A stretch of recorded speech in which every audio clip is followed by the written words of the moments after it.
Hello. Welcome, welcome.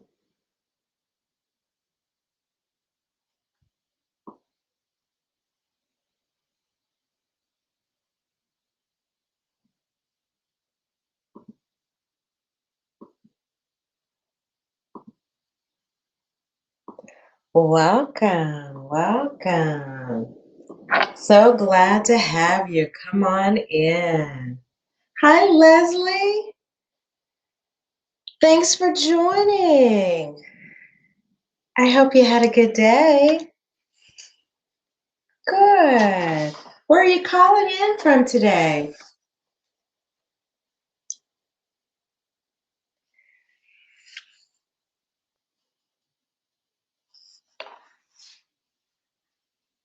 Aw, thanks. Hello, hello. Hi, Aditi. Hi, John Paul. So glad you could join. Come on in. Hi, Mary Elizabeth. And Arnab, welcome, welcome. So glad to have you. Hi, Katrina or Trina. You looking forward to this call in from Sacramento? Oh, I'm so glad you're joining us tonight. Hello, Marcus from Detroit. Hi, Gloria from Toronto, Canada. We're so delighted to have you. Thank you for joining. I am so excited about our guest tonight. Oh, you are in for a treat, let me tell you. So, where are others calling from? So, I see Leslie from Sacramento, Gloria from Toronto, Marcus from Detroit. Tell me where everyone's calling from. Pooja, hi, Pooja from Seattle. Yes, yes. Oh, I am so glad you are here today.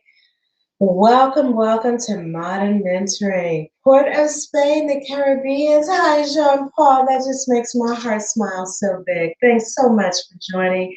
Hi, Ashley. So glad to see you out there. Tamara from Mississippi. Hello there.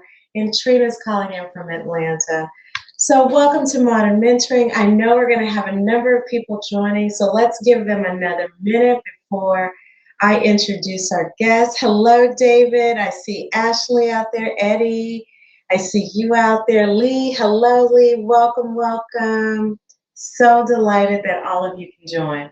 I am so excited about today for so many reasons, but we have an incredible guest that I cannot wait to introduce you to. But before I do that, let me first just start off with a wonderful hello. Welcome to Modern Mentoring with Lonnie Phillips. I am your host, Lonnie Phillips. As everyone knows, we created this platform as a way to scale mentoring efforts so that we can make it available to everyone. And so you have the ability to pick the topic that is of interest to you, and then you're able to join. And I know you could be anywhere this afternoon or this evening, whatever country you're in and whatever time of day it is, but you chose to spend it with us. And I want you to know from the bottom of my heart, I greatly appreciate you for that. We want to make sure that the time we spend together, that we are actually able to have a very intimate conversation, that conversation that you normally would have with a mentor when you're one-on-one. I'm trying to bring it in a scaled way so you feel like you're still in a one-on-one setting, but you have the authenticity of what you could experience in a one-on-one fashion. But today we are getting ready to have a conversation with, I'm going to call him the Christopher J. Cost. Hi, Nyasha. I see you out there. Doreen, welcome, welcome. So glad to have you. So let me start off by introducing you to our special guest today. His name is Christopher J. Cost, and he does go by the name Christopher. We had a long conversation about that. He's been known as Christopher his whole life, and that is what he prefers. But he is a servant leader to diverse teams of technology and business professionals as founder and president of Carpaceian, and an entrepreneur with a BS in computer engineering or computer science. And Christopher has more than 2 decades of business and technology experience that spans state government, public, and private businesses across numerous industries, technology firms, and nonprofit organizations. He combines both his critical thinking skills with expertise in business analysis, information systems, and technology strategy to effectively identify root causes and proper solutions. Christopher passionately leads customers on their custom digital transformation journey with a heavy emphasis on equity and inclusion. He's a proud member of the LGBTQ community, same sex partner to a Vietnamese immigrant. He's a brother and friend to persons with disabilities and special needs. And Christopher also drives awareness of gender and racial disparities, immigration, disability, marginalized groups, and underserved communities issues through his 3 decades of advocacy and activism. Now, let's talk a little bit about some fun facts about him. When you ask him what his favorite song is Michael Jackson, Will You Be There? And he said he has loved that since he first heard it, which was before Free Willy came out, for those of you who keep track.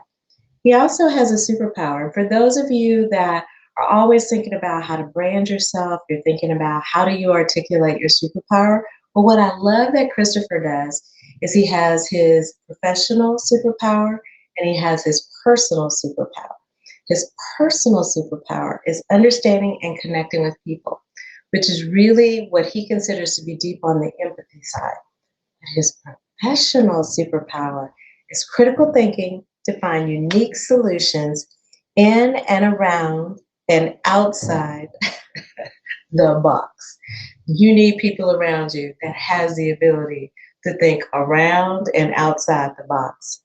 And he says basically solving problems others couldn't. So I want you to please join me in welcoming my friend, Christopher Jacobs. Welcome, Christopher. Hello, Lonnie. How are you? You know what? I'm doing wonderful. Today's been a long day, but I was so excited at the idea of I was going to spend the evening with you. So thank you so much for joining. Well, when you choose to mentor in the evenings, it does mean you have a long day. So you got to do this when, with the right attitude, and you deliver. So thank you, Lonnie. Thank you. Thank you. So I really want to start with June. Mm. It's Pride Month, right? And this is time that's been dedicated to uplifting and celebrating the LGBTQ voices. This is also our opportunity to celebrate the culture, as well as when we start thinking about the LGBTQ rights. But this is Pride Month. What does Pride mean to you? Well, you told me you were going to ask this. So I want to start with this. Pride Month isn't about being on a trend. Pride Month isn't about trying to be opportunistic. You walk around a shopping center or an outlet mall and you see storefronts that have got all this pride flag paraphernalia all over the place, and then suddenly on July 1st it disappears. Yeah. That's not pride. That's being opportunistic. That's being capitalist. But pride, that's being able to be you. That's being able to be with whom you want to be with. Pride is being able to say, you know what? This is who I am, and I'm comfortably who I am. And if you're not, there's enough space on this planet for you and I to find separate places. And if you can accept me for who I am, I think we're going to find an opportunity to really, grow from one another. That's what pride is all about. And, you mentioned a few things there. Pride is not just an LGBTQ thing, right? Pride is about being Black. It's about being Indigenous person. It's about being an Asian American. It's about being an Asian immigrant. Pride in anything you do. But one of the things that's unique about the LGBT community, we can't get away with saying, well, more precisely, we can get away with saying it's not us, right? We can lie about it. I mean, Lonnie, you cannot do anything that's not while Black, right? I mean, that's just the simple reality to it. You have to own that. There's no way to hide that. But for the LGBTQ community, we don't have to own that if we are in a space where we don't feel comfortable. That is so true. And we're going to talk about that because I really want for today, my intention from the conversation that you and I are going to have is I really want everyone out there to really find tips and tricks that gets them more comfortable practicing being their more authentic self. But I also want to make sure that we got a lot of leaders out there or persons that have people in their family or friend group that's a part of the community. And I want all of us to learn how to embrace those people, the individuals that are a part of this community, and create safe spaces for them to be able to let down the cover and be able to show up as their authentic selves so they don't feel the need to have to hide around us, because we really do want to take part in their lives and learn a little bit more about them. And I look forward to learning from you so that I can do that in a better way going forward. Because there are so many people who choose not to share that part of themselves. And those that don't, that's okay. But I want to make sure that I own the space that I'm in, that I Mm-hmm. can create a space that no matter who you love or how you choose to live your life, I'm going to be open to it. And I want to get to know who the real person is. So I am so excited we get to learn from you around just what does it mean to be unapologetically me or you. So let's talk about that. So, what was that moment that you decided it's time? I'm going to just live my life out loud, unapologetic. What was that moment for you? There's no singular moment. The Okay. reality is that the environment that I was raised in was incredibly hyper authentic. I mean, every person in my family is just totally themselves in whatever space that they go to. And it can be a pleasant sight and it can be a pretty disastrous sight sometimes. But I was raised in a space, don't hide, don't hold back who you are. And, we're going to talk about this a little bit more through some of the points we want to drive. But one of the things that I learned really pretty recently compared to my 40 years on this planet is I took advantage of something I didn't know that I had. And that is, I spent quite a bit of time in middle school and elementary school being bullied, but it wasn't from an LGBTQ standpoint. And with all that bullying that I got, and I'm a very assertive individual, but I'm not a violent individual. I don't fight back. I sit there and I take it. I come back, I turn in whoever did it, and I get a reputation by the time I enter high school. And keep in mind, high schools have 3 or 4 middle schools that feed into them. It didn't take very long for the reputation to go through. Just don't mess with Christopher. You're going to find yourself at home with your family, unhappy with you that you've been kicked out of school. That I was able to go through high school in Yeah. Oklahoma, pretty much a peacock, out and about, just doing whatever I wanted to do. Nobody bothered me. And I took for granted what that really meant. But I was able to do that because I've always just been encouraged to be who I am. And I think that's a very important thing that we need to take in consideration. That's not the norm for most people in the LGBTQ community. That's not the norm for most people in anything. I mean, you've talked before about some of the things that your family had told you about being able to assimilate into society and be accepted in society. Yes. It's not an LGBT thing. And intersectionality is a huge thing for me because it is so critical to understanding the bigger nuances of our problems. hmm Well, you're going to use the word intersectionality. I think you should probably share with everyone what does that mean. Well, you know what? If you hadn't introduced me as LGBT, and if I hadn't already been talking about this, hmm I'm just that white guy on the screen. mm That's the major group.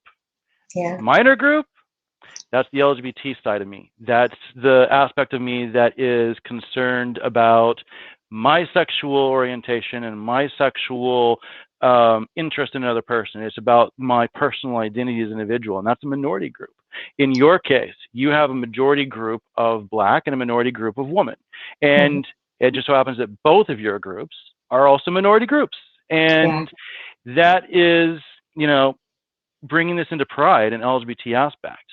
One of mm the most complicated intersectionalities, a person of color who is transgender and becomes her true self, physically and emotionally and psychologically outward, preventing anybody from outside saying, I am who I am who you are. She has the ability to be herself. But that particular individual, as you probably have heard from within the Black community, it's very difficult for a transgender woman of color to be accepted because it's just so difficult to understand. But that is one of the most ideal descriptions of intersectionality you can think about, is right there. And then let's talk about adding on a disability or a special need or a neurodiversity. You're going to have just much more. So intersectionality is saying I've got some dominant group, which could still be a minority group, and then I've got all these other things that stack on behind it. And people need to understand through intersectionality, it's not just saying, oh, I got double or triple the thing. Each additional intersectional group you belong to is a logarithmic increase in the struggle that you have to overcome. Absolutely. Absolutely. So you have 6 important lessons that you've learned over your short life, because you still got a long life ahead of you. But you have learned a lot, and you had 6 lessons you wanted to share with the group. So why don't you share the first lesson? So, the first lesson that I'm going to be, what doesn't kill you makes you stronger, right? So, I mean, it's going to be that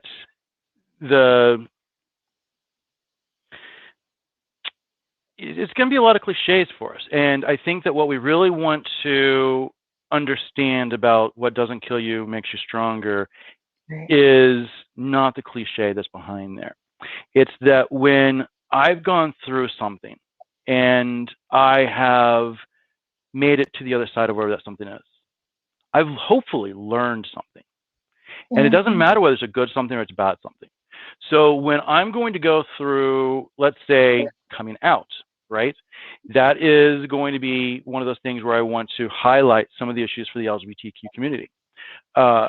Again, I mentioned I've never really been in the closet. So for me, I just kind of lived my life. However, it's never been a need for me to talk about it. That's not the case for so many people. And when you are thinking about the LGBT community, for years now, we've heard about the It Gets Better project, where people are recording It Gets Better videos and sharing them out there. It does get better, but it's hard for a person that's in the closet to fully appreciate and understand what that really means. Because when you're looking at this, then you're going to be realizing that I have a family member that may not like who I am. I have a minister at my church who may tell me that I'm going to hell because I am violating something that their Bible says I got to do. I'm at work and suddenly I am in consideration for a promotion, but if I come out, is that going to have an impact on this? And, I'm flipping 1 and 2 on you a little bit arbitrarily here because I want to do this, but what doesn't kill you makes you stronger is all about realizing we're going to go through some really tough times.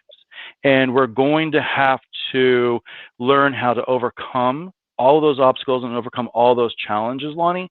And when we're doing that, it's not about physically dying. It's not about, losing your life. It's about learning the lesson. And that lesson is going to tie us into what I flipped on you, right? The second lesson of sometimes we really must sacrifice. And it's going to hurt really bad. And that goes hand in hand with that lesson of what doesn't kill you makes you stronger. So again, thinking about a member of the community who's in the closet.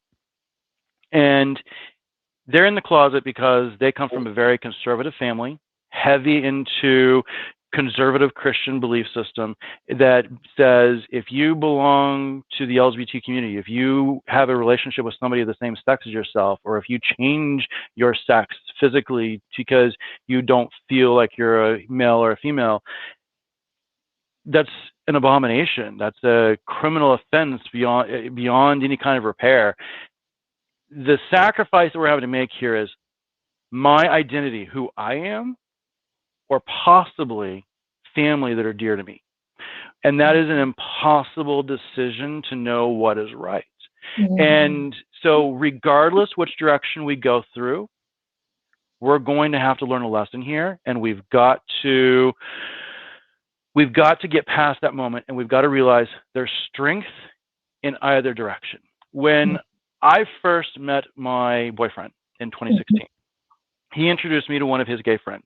and his gay friend had been out for a couple of years. And my boyfriend, as you introduced him, is a Vietnamese immigrant, and his friend that he introduced me to is also Vietnamese, an immigrant, but he immigrated here as a toddler, so he basically grew up in the country.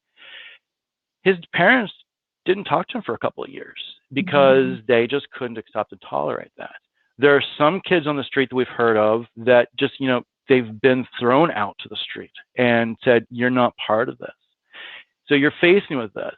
And what every person has to wonder is, do I come out and stop sacrificing me because I want to keep this in my life, or I want to protect them from something they can't handle, something they can't tolerate?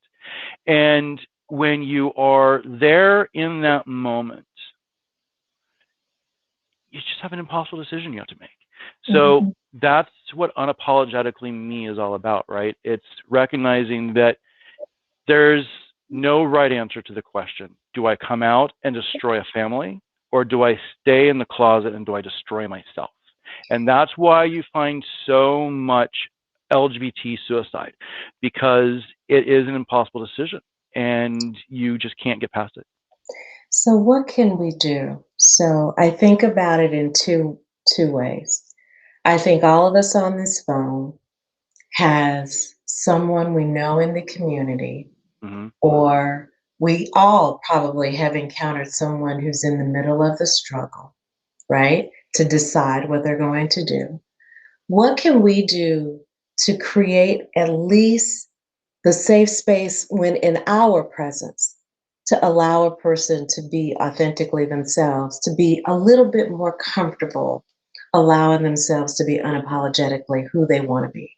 What are those little things we can do to create those safe spaces? Well, the fast answer, of course, is just stop caring what another person is or isn't. Just let them be them. Just let them But be. we find that that's a very complicated thing, right, Lonnie? Otherwise, we would already have world peace. Mhm. So the real answer is that we have to be an ally. We have to affirm when we believe that it is acceptable and it is correct for a person to believe how they believe, for them to live how they want to live, for them to love who they want to live. We need to affirm and ally to those individuals.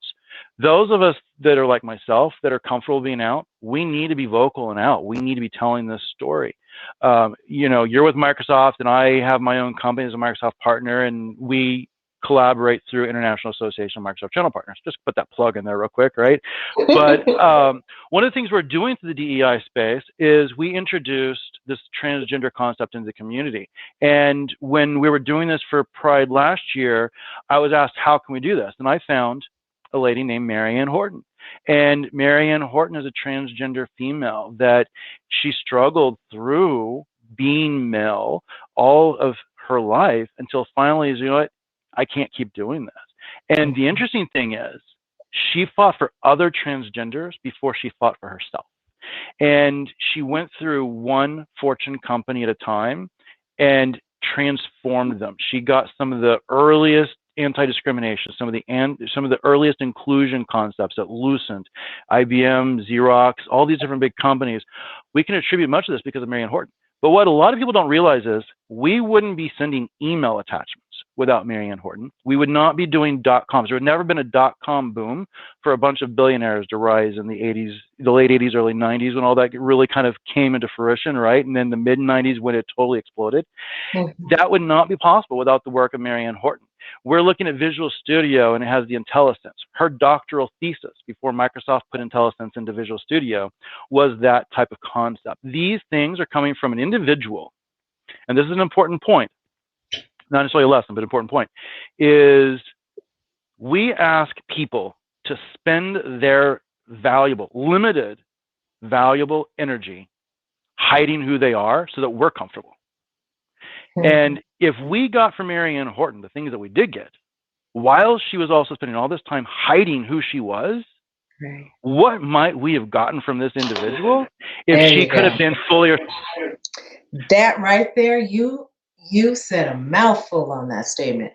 And that is the point I think people need to understand. Right. When you cause people to have to use so much energy to hide who they are, to fit in, you have just stifled the creativity. You have stifled the productivity. There's no telling what you could get. There's no telling what you could accomplish if you would just allow people to be able to stand in their truth and be able to bring all of themselves to work and to leverage and harness all of that goodness towards a goal. I'm telling you, that's a powerful statement. So, what else? What are some of your other lessons that you think others could learn from as well around being more authentic? So the the next thing that I would say is we're talking about positive attitude versus negative attitude.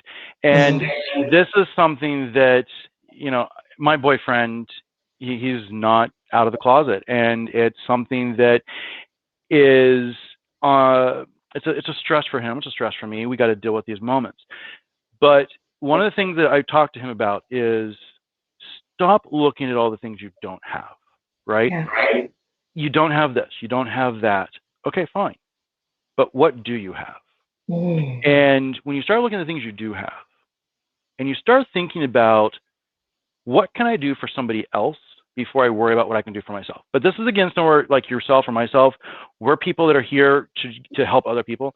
We got to know our own boundaries as well, right? And you talked about this in a previous session. Know your boundaries, know when to say no, because people that give can easily give too much. But for people that tend to have difficulty entering a conversation with give, and they are more interested in what they're going to get, they spend too much time and energy on all of those negative sides of things. And negative energy flows so easy. I mean, it's just so easy to flow. And once you start down the path of one negative thought, I don't have this, suddenly you don't have that or that or that. And my lesson that I learned very early on is focus on the positive. Look at all the great things you do have, because positive attitude really does make a world of difference. And, we talked about whole Facebook tags and all those handles and whatever else. And I have a personal closed off Facebook. And since I first opened the account in, I guess, 2013, I put a quote on there. I actually put several quotes on there. What doesn't kill you makes you stronger. But what I also put on there is Murphy's going to find you. No matter what you're doing, no matter how bad it is, it can always be worse. One of my other favorite life lessons, if you're looking for something, doesn't matter what it is, you're always going to find it in the last place you looked. Doesn't matter that it's the first place, right? Everybody's, well, what about that first place? And you find it right, well, fine, it wasn't lost. But it's always in the last place you look. And, just all these rules you look at it, life is here to get you down. And once you just accept that life is here to get you down, there's really nowhere to go but up. And when you focus on up and you focus on positive, it's not about not getting to that, ridiculously large, overpriced, exorbitant dream mansion on some huge estate somewhere. It's about always being satisfied that you're doing your best and understanding that the only person you're really in competition with is the person you are today versus the person you can be tomorrow. So let me just absorb that, because you said a lot. I know. I want to, but it was goodness, all goodness. I want to come back to talking about those that they always see the negative in everything, what they don't have.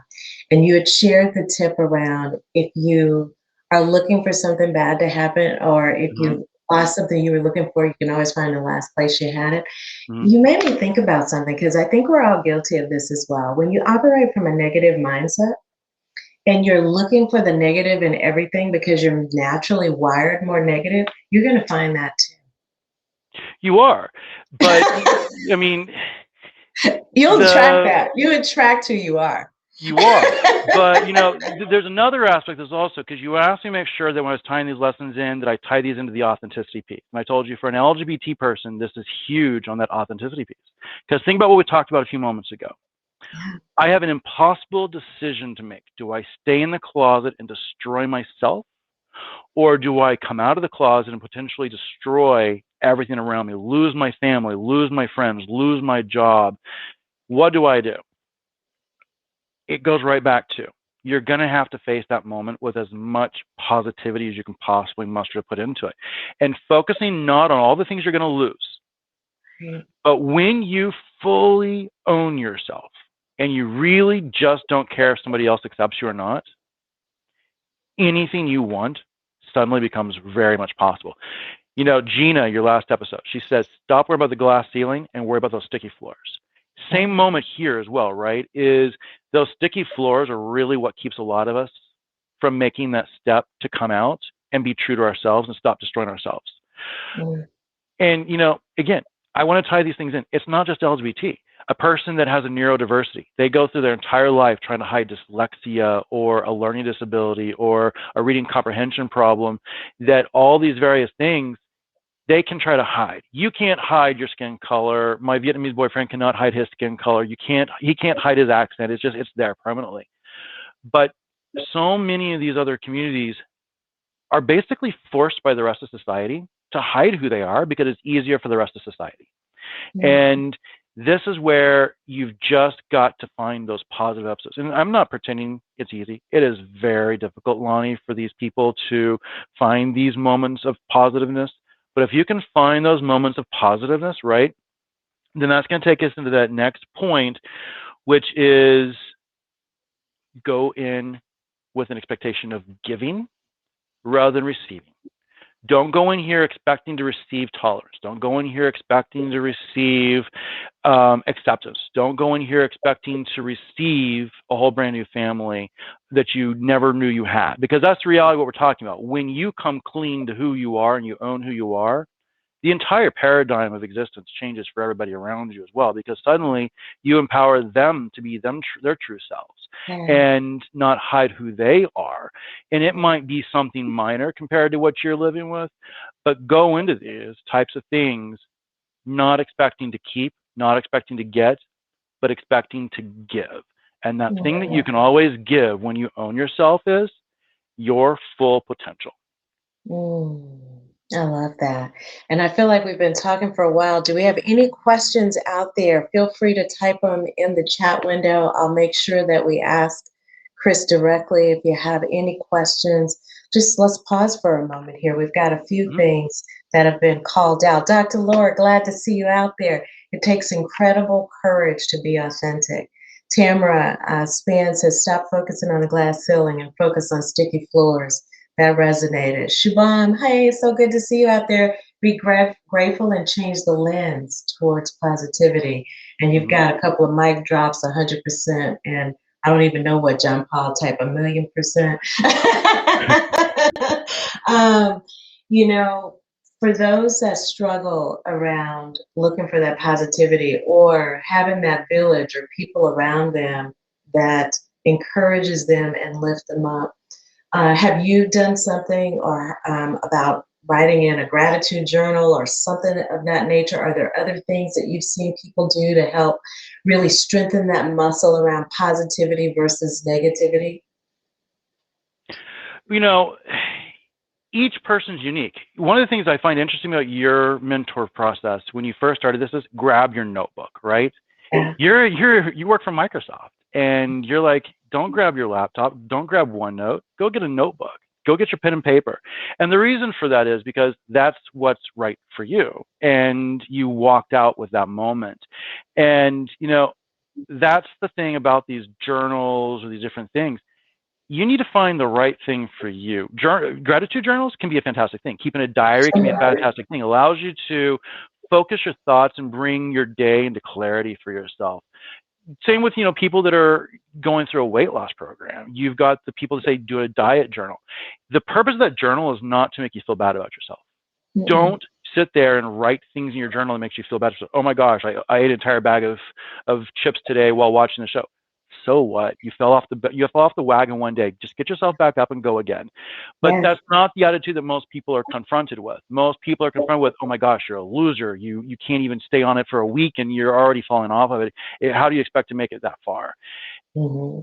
That's, leading us into that next lesson, that last lesson. We Yeah, haven't but actually before you asked me for jump it. in, Sure. before you jump, you got two questions. Can we take Okay. those two Sure, questions absolutely. first?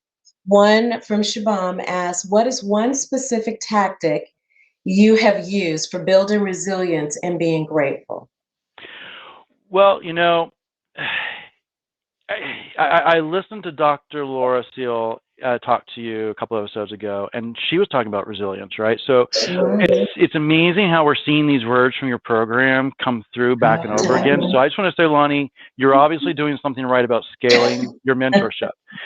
So the thing that I find for my own resilience is that I just really don't care. And I learned that through the process of being bullying. I don't want to be, pay it forward should be a positive attitude, not a negative attitude. And I don't want to be the guy who pays violence forward with more violence. I'm not going to win a fight. Let's just face it. I don't go to the gym. I don't work out. I have only been in gyms as part of physical therapy. It's not my thing. I'm not going to win a fight. But I can win on wit. I can win on wisdom. Can we And definitely that's win where on my wit. area. So the game for me is, how can I outthink the process? How can I survive the physical accostation long enough to get to the other side of that? How can I deliver to the other side of that and stay within what it is for me? And the process that Dr. Laura Seal was talking about, right? I think for me, it just started so early in life, and I learned that lesson so quickly. But, Lonnie, one of the things I think that contributes to this is both of my sisters had special needs growing up. And that required my dad to sacrifice his entire life into a job to pay off debts accrued to take care of my sisters. It required my mother to sacrifice her life in order to take care of there's three of us. I'm the eldest of the three, but so the middle of us is the one that had the biggest problems, and she was meconium stained at birth. And the solution at the time was pure oxygen. Pure oxygen causes brain damage. Well, then because of the brain damage and weakened immune systems, she developed bacterial meningitis, and she was basically expected to never walk, talk, and do anything on her own. My parents were told just institutionalize her. My parents said, yeah, that's not us. That's not what we're going to do. My mother sacrificed every ounce of compassion and caregiving she had to give my sister a chance. And at this point, my sister is 37. She has 6 kids, and she's she had to leave her career because she can't do a career and 6 kids and daycare and all those various things. It's just not practical. But she had a career for 7 years before number 5 and 6 came about. So, I mean, she just had them a couple months ago, twins at 36. So, I mean, it's a miracle that she had that. So my process of resilience is just, it's been instilled in me one action after another. Got it. So here's the second question, then I want you to go back to your lessons. What does allyship look like to you? Can you give some examples of when you were an ally for someone else? Well, let me go to the first half of that. I personally don't believe that I can call myself an ally. I believe that I can do, well, you go with me for a moment, Lonnie. So I can go and I can help and I can contribute and I can try to do things for somebody else. But at the end of the day, if I call myself an ally, I'm really trying to say I'm a hero. I'm really trying to say I'm coming here, I'm saving the day, I got your back. I think, Lonnie, what I should be doing, and this is Leslie that's asking. So Leslie, what I really should be doing, how can I help you? Lonnie, what do you need? What does the Black and African American community, what do women of color need? And understand that when I get your answer, you can't represent everybody else that sort of matches your demographic. I need to always lead in with a question. And I know we have some of the audience, Frank, and you know Frank Valdivieso. Yeah. He's the one who really, helped me understand that, yeah, I'm doing all the things that people would typically attribute to be called an ally, and I'm coming in the right place. I have positive intent and all those beautiful things, right? But when I'm doing these things and I'm going into them a brand new way, is don't come in here with the work you've already done. This is the important thing that I learned as a quote ally unquote, is I derived a solution to a problem based upon tons of input from persons of color of various age groups here in the Dallas-Fort Worth area. And when somebody new would come in, the reception wasn't quite as good as I might think it could be. Mm. Frank's lesson to me was, don't come in here with your solution that you've already built, which is valid from all the input you've received. Come in here with, how can I help you? And once you've done that, they tell you what they need, and then you can present the solution that you already have been working on and make it a bigger, wider solution. That's allyship. You know what?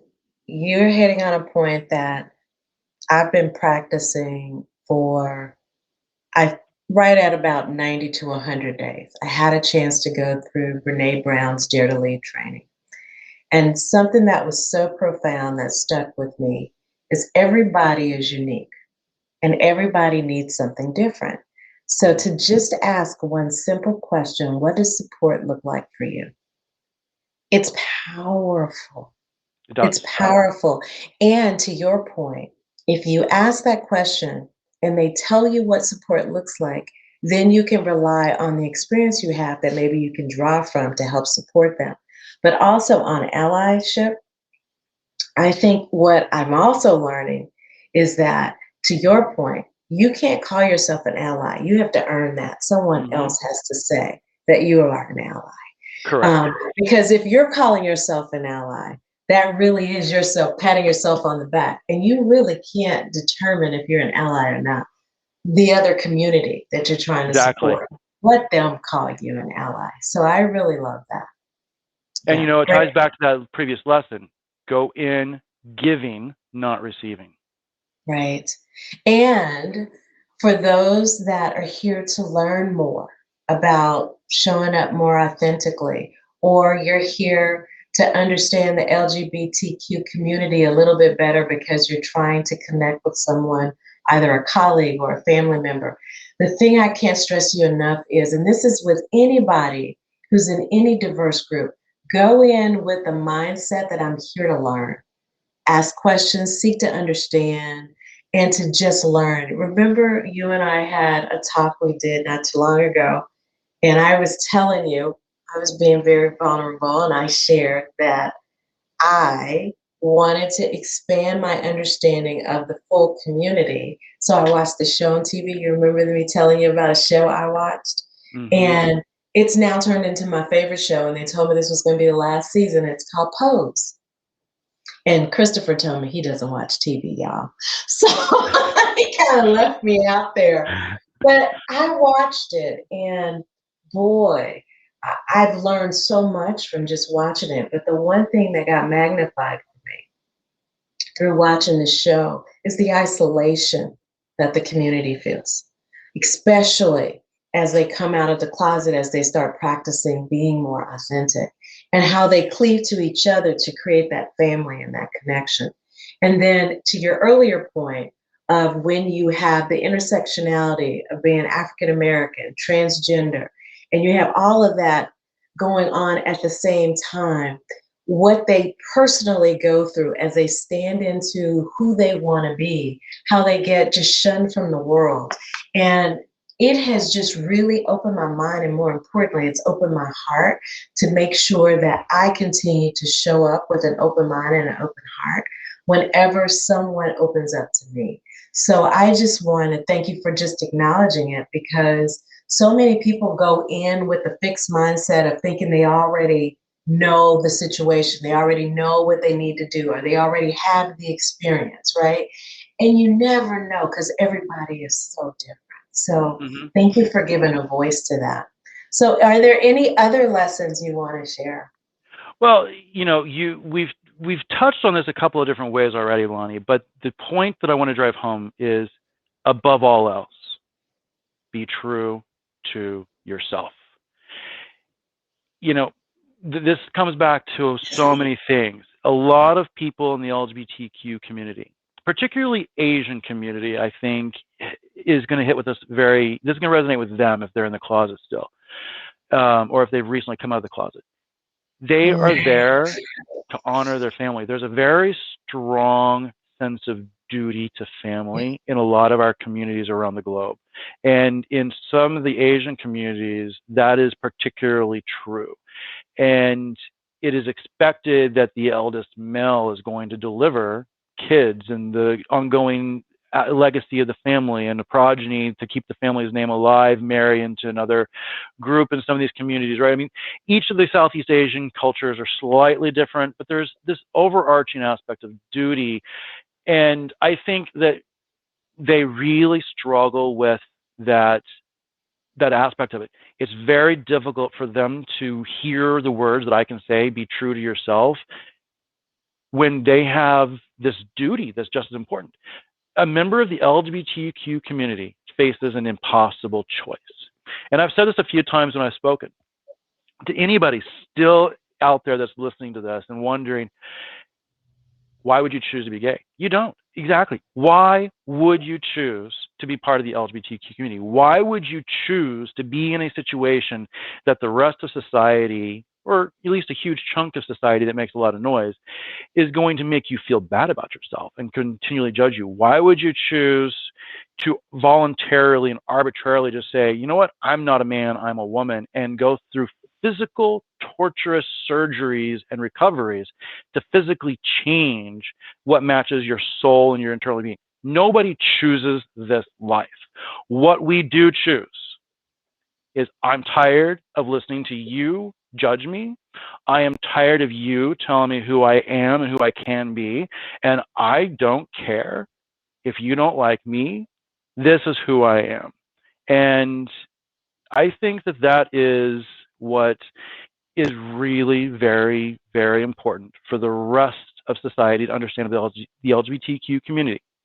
Is this is not something to be toyed with. This is the very core identity of a person that you're saying you're at odds with. They're not choosing this. You're choosing for them to feel bad about themselves and not making it easier for them to feel good about themselves. Now, I want to turn that negative thought into a positive, right? Because the reality is those voices are a very small group. In the LGBTQ community, we are very familiar with a group called Westboro Baptist Church. And a great number of us probably are familiar with their antics over the last few years, but they've gone pretty quiet. And we haven't heard much in the last couple of years. But here's the thing. They're a small group, but there's a megaphone.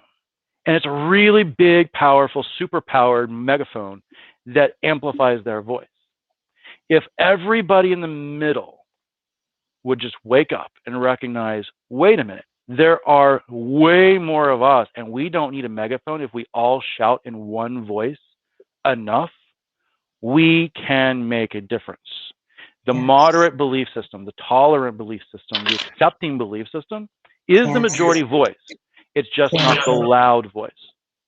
Right. So we have a question, a comment and a question here. Okay.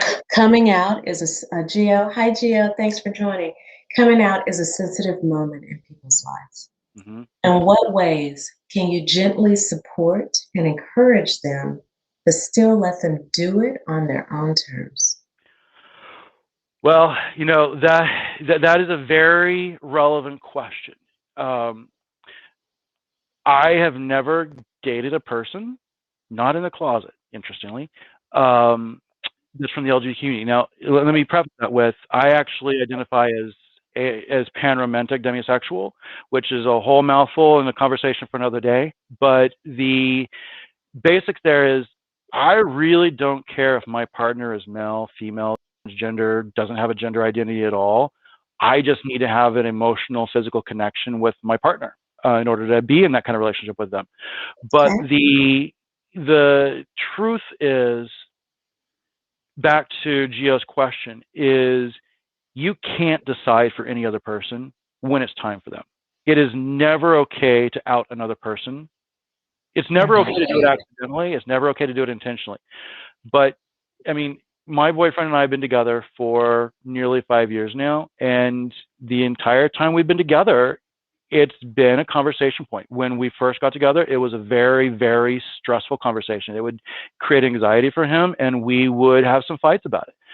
It got to a point where it grew on him to understand what I was talking about. Mm. Go into this with a position of trying to create understanding. My goal was never to force my boyfriend to come out. My goal was for him to recognize when he's with his family, he can't be with me. I can't call him and talk to him. I can't do a FaceTime video with him. We're not living 100 years ago when we had no luxuries of cell phones. We have the ability in this modern era to wake up and go to sleep with our partner when they're not next to us. And I don't have that luxury with him when he's in the closet and he's with his family or friends. If something comes up that I need him, I can't call him. I have to text him and hope that he comes back. It's like the old days of faxes and pagers. So you must just try your best to accept that it's up to them, and they and only they can decide when the time is right. Do what you can, but ultimately you have to decide for yourself whether or not you have the personal constitution to survive the moment. And that's something that you're going to have to determine. But don't make it an ultimatum to your partner. Make it a position of, this is something that is the healthiest for us. I'm not saying I'm leaving you if you don't come out. Just say, I need my partner to be out and you're not ready. And I respect that. I understand that. And let me tell you, that's nearly, it's not quite as, but it's nearly as impossible decision to make as it is just to come out to begin with. Mm. I love that. So I think you've already answered this question, but I'm going to ask it a different way and see if it gets a different response. Okay. I want to come at it from a corporate environment. So here I am, as you know, open heart, open mind, trying to create a culture where everyone feels like they can bring their authentic selves to work. But I acknowledge that there are people who choose to um, keep their personal life personal, but I don't want to pry, but I do want to create space. And I'll call it create brave spaces whenever I need to allow people just to show up as who they are. Is there anything I can do or any strategies tactics I can try that if someone's a part of that community and they just want to have a real moment to tell me what they did over the weekend or to indicate that they have a partner, is there something that I can say or do that can make them feel more comfortable so that they know that it's okay to express who you are around me? It seriously is no judgment zone. Well, this isn't an LGBT issue. This is a general. The first thing, be sincere. Don't go in there and ask a question if you don't really care. It is far more damaging to ask a question that you don't really want an answer to, because you're going to be checked out. You're not going to be paying attention. They're going to say something. They're going to be vulnerable in that moment because they think it's safe to do so. And then you've checked out on them. So if you're not sincere about it, there's just no point in really trying to pretend it. But that said, if you can be sincere and you truly want to create that space, Yeah. then lead by example. It is be actively talking about inclusionary statements, making inclusionary statements, just talking about making sure the people on your team know about this. I saw Kathy in here talking about a presentation that she and I recently did on Allyship for All. And in that, we did have a conversation with the group of people that we were talking to on this very topic. Don't be a hero. Don't go in there and try to rescue somebody. Be supportive, right? But if you're in a position of management authority, you have not only an opportunity, but in my opinion, you have an obligation, a responsibility, a duty to go back and mentor those from your same cohort, from your same demographic group, as well as others. And you also need to spread the word to your other managers. You need to lead by example, and you need to encourage the other managers. Only then can we do this. And Lonnie, I think this is something I've said to you. I don't know for sure. We can have all the legislation on the planet. At the end of the day, DEI is a grassroots initiative. We can have all of the corporate policies and procedures. And we can have all of the grassroots initiatives we want from the very bottom frontline worker. But if the CEO is not onto it, if the CEO is not the biggest champion for change, there will be no lasting real change. So we must have businesses start from the top and trickle down. But as a society, we must be one individually working together as a collective. I love that. And I think Dr. Laura Seal said it here, and she just repeated what you said. We've got to lead by example. And Jean Paul, I wanted to acknowledge him saying verbalizing allyship consistently. Yes. That's also something that we can do, because I think a lot of people find themselves trying to um, be a better ally and acknowledge that there are probably some more inclusive things we can do. But I love all of the great examples you shared, and also just practice being more inclusion oriented when we're thinking about just statements of how we're referencing people. I think we've got to I was talking to my executive assistant today, and we were talking about the use of pronouns and gender. We have got to get away from the way we've always either referred to as male or female, because we're now entering into a world that not everyone identifies with one or the other. Mm-hmm. So we just have to continue on this learning journey and to make sure that we make the necessary adjustments to demonstrate that we are committed to evolving, learning, supporting, and being a better ally. And to your point, meeting people where they're at as well, and asking them what does support look like for them if they open up. So thank you for that. I'm looking at the time. It is getting away from us. So I'm going to give you an opportunity to share any closing thoughts, and then I want to make sure that I share some closing thoughts as well. Sure. And my closing thought can be point or lesson number 6. Everything that we've talked about today and everything that we've discussed openly and given these examples on, whether it be about what doesn't kill you makes you stronger, whether it's about, above all else, being true to yourself, whatever it is that we talked about in the first 5 lessons, every one of these apply to your business. And what we really need to realize is, just like I said in the grassroots efforts, go in with a positive intent, go in with positive attitude, go in with an aspect of giving rather than receiving, and lead by example. And what you will find, whether we're talking about one project, an entire department, or the entire organization needing to transform, when you create a space that wasted energy doesn't exist, people just can be themselves, express themselves, share pictures of themselves that are with their same-sex partner or an opposite-sex partner or multiple partners in our modern society, right, is going to give you an opportunity to maximize your company's productivity, efficiency, overall culture that's going to resonate inside and out. People are the faces of our businesses, no matter how automated or small our business is. And if we give those people an opportunity to shine and we create a space for them where they are truly themselves, they will show up and deliver for us. They will show up every single time. Yep. And that is an excellent closing. And I'm going to read my closing because I was trying to think of how to even complement the gems you were going to drop.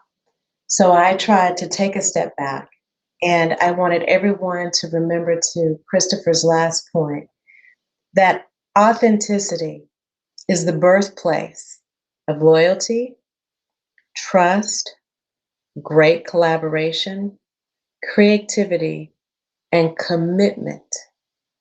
And I want you all to remember that your authentic presence has value and will give others permission to do the same.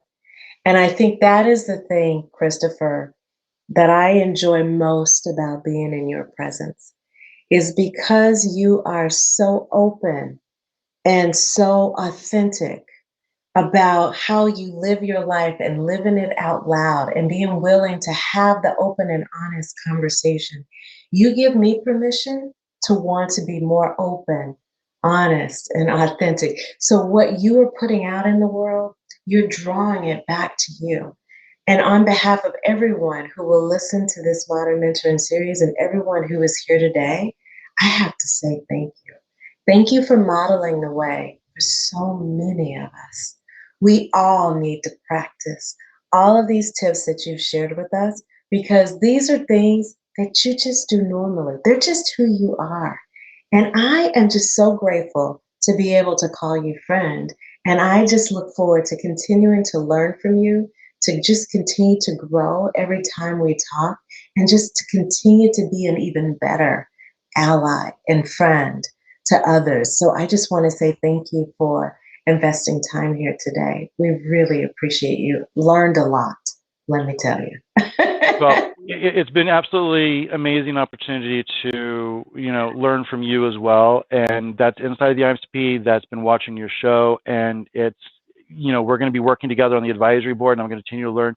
That's something you said a moment ago as well, is, we've got to be learning. And I think that's what you are demonstrating to us, is opportunities and ways to do it, whether it be myself or Gina or Laura.